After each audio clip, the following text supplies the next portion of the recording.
Operating system.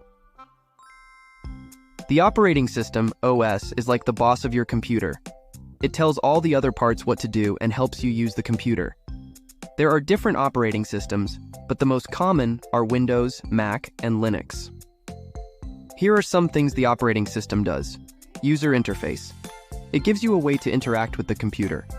You might click on icons, a start menu, or a dock to open programs and files. File management.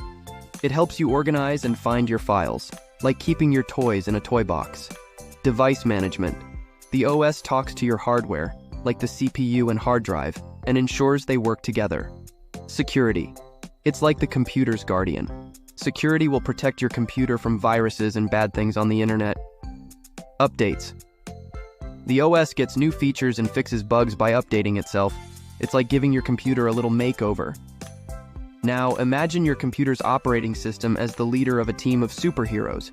It tells each superhero their job and keeps the city, your computer, safe from villains, like viruses and bad software. Do you want to know more about a specific operating system or have any questions about this topic? Get a paper, pen, or pencil and write them down. Let's keep going with our learning journey.